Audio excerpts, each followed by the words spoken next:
Hello, welcome to the Black Hearted Oracle. Now, what you see laid before you is the closing guidance for the Cancer full lunar eclipse reading. I'm sorry that it's so late, but I got tied up in some other business. All right, so let's just dive into this. All right, looking for that. Okay. It says the Grumpy Red Fairy. Before we get started, I'd like to pay homage and reverence to Mother Sustainer, Father Creator, and of course my beautiful ancestors. Now, this is the Grumpy Red Fairy, and it's number 8.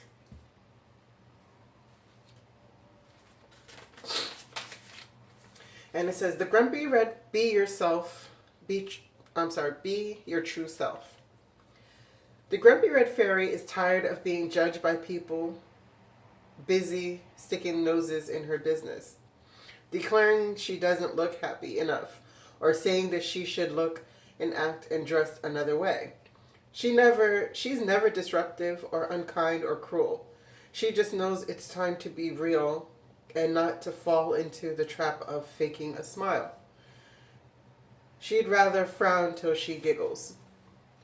I want to be me and free without everyone giving me an opinion. I like being different. I won't be changing unless I want to. I don't need to change to fit in. I only need to be true to me. It may be time to really just be your own true self, whoever that is, from day to day. Don't fake it. Don't smile and be all sugary sweet and all nicey just because you think that's how you should be. Be real. Be authentic. Be funny. Be you. Find out who you are. Then the smiles that do come will be genuine and will warm the hearts of us all.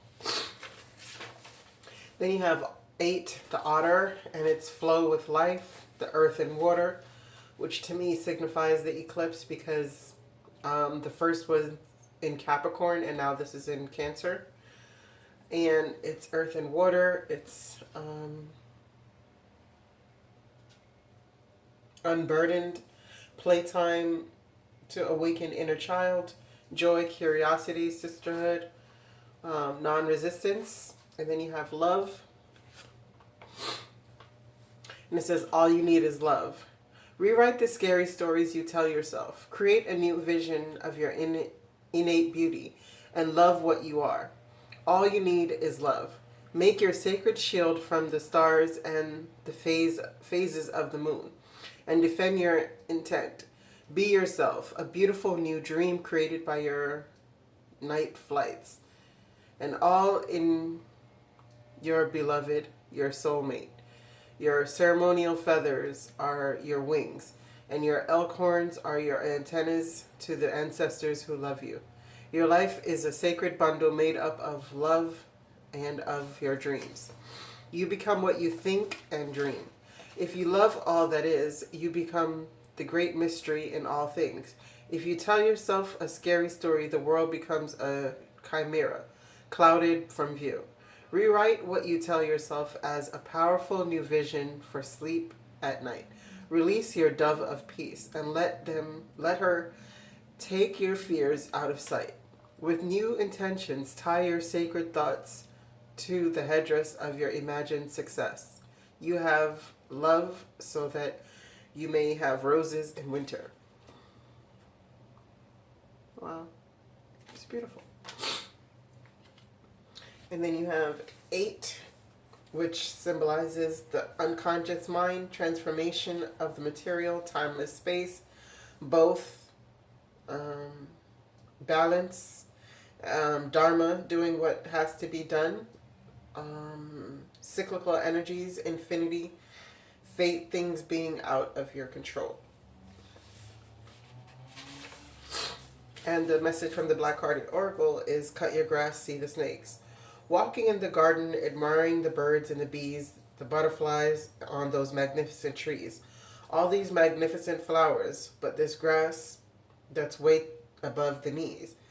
Don't you ever wonder what's happening just beneath? What might be slithering between your feet? The stones, the boulders, the pits dug so discreetly, hidden from the eyes with grasses swaying in the wind. So think not any longer. It's time to expose the snakes that hide waitingly to strike the life you are heading into. The life you're heading into is full of joy and abundance and the favor of all creation. But while you enjoy all these goodness, please keep in mind to keep your grass kept low. Give the snakes nowhere to go, no place to hide. Let them slither upon their belly with their wounded ego and swollen pride.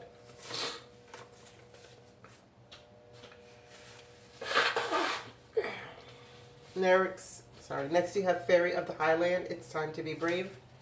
Number 20.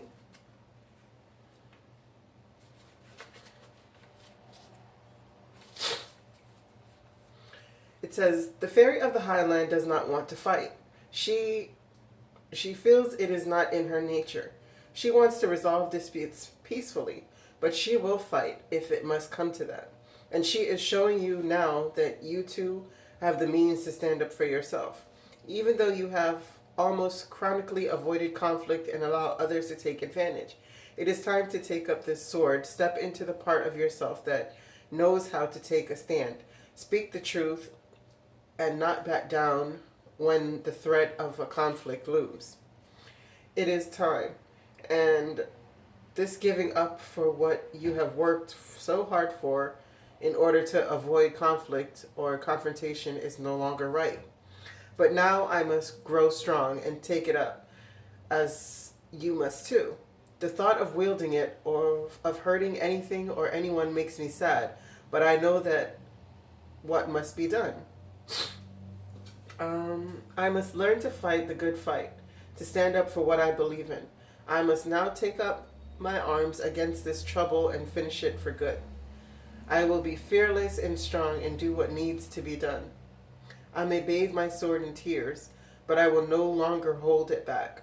When the threat that approaches relies on my fear for its victory, I will no longer give away my power so easily. I will take back what is mine. The time of a truce is over. It is time to speak your truth and be strong. People have been taking over your ground, wanting what you have worked hard for, without doing the work themselves. Taking advantage of your peaceful nature. Enough is enough. It is time to change this. Cut away the cords. Yes, it is sad, but do not allow sorrow and guilt to neglect self-protection. Honor yourself, raise your sword, and do not back down. And then we have 20 Mouse Spirit, and it says, be mindful of neglect. Pay attention to the details, little by little. Fearful of life. Overanalyze, scrutiny, small details. And then 20 Intent, Game of Thrones. And it says, hear the herds of the buffalo thundering in the distance as they run, carving the path for the buffalo to come. Like them, you are the echo of the ones who walked before you, and you will one day be gone from this place. What will be your legacy? In the mystery, you begin to feel the glory of existence of the great white buffalo and prairie dog alike. Both are powerful in their own ways. You begin to sing your song line, a harmony of feelings and experiences that create your unique story. If you have outgrown your stories, change them and make them better. Trust the inspiration will come to you. Imagine your perfected self. Seek the strength of your intent and your ability to love and forgive yourself. When evening comes, give thanks for the awareness that you have found. Be reborn in the new sense of well-being and perfection. Sing the new song that comes from your heart. Listen to the echo of your voice in the canyons as the sound plays with the air. The eagles screech on high. You are the food of echoes. It is law, and it has always been that way. And lastly, from the Black-Hearted Oracle, we have fear, doubt, and doubt will bench you. It says, sit this one out, son. You're not ready. Who do you think you are? Come on now. Stop being selfish. You just don't have the skills yet. You're not ready. You're going to damage not only yourself. think about me, your goddamn ego. Please don't. I mean, really don't allow that negative voice to control you any longer. You are wiser than you realize, funnier than you imagine. The world has long awaited what you have to offer. So you're not only hurting yourself when you delay your progress out of fear, you doubt, fear and doubt, you are hurting the collective because the natural talents you are blessed with from conception has been meant to be shared with the whole earth. How long will you try to hide your light under a basket and call it darkness? Your stage and throne calls to you, ever so loudly. When shall you answer their call? And 2 represents duality, feelings, caring, either or either, imbalance, conscious mind, to be or not to be. So as you can see, you're going through a bit of duality because both of these cards, they're speaking of the stories that you're telling yourself, over and over, in that rhetoric that we keep playing in our heads, But it's telling you, like, if the rhetoric that you've been choosing has you in a state of feeling grumpy with inside, then live through that. Figure out what it is in you that is causing this life to be stagnant, and be non-resistant to that. Allow the water, because they said if you have a dirty cup of water, you don't throw out the cup of water. What you do is pour clean water into it until the dirtiness comes out, right? And you have to be mindful of neglecting the opportunity to wield your power, right? You can't be fearful of life, because if you look in her eyes, you can see the fear, right? So you can't be fearful of life. You have these powers for a reason, and the Creator and Mother Sustainer did not grant them to you without the ability to wield them fully. But you just have to be careful of neglect, and you have to pay attention to the details, because while you're overly concerned with the major things, and maybe someone is being a mouse and slowly eating away at what is needed, slowly eating away at your foundation. And because you're so busy, you're neglecting this. You're failing to see that it's time for you to pick up your power right now. Love is all you need, but that love has to be that self-love, that deep self-love within you that doesn't allow you to speak negatively to yourself, and believe it. All right, I thank you so much for coming to the Black Hearted Oracle. And once again, I said I'm sorry for it taking so long, but life got in its way. All right, may you find your higher self in the quiet places, and may Ma'at hold you in her love and grace. Ashe. Just please, before I go, remember that your self-power is absolutely necessary right now. Thank you.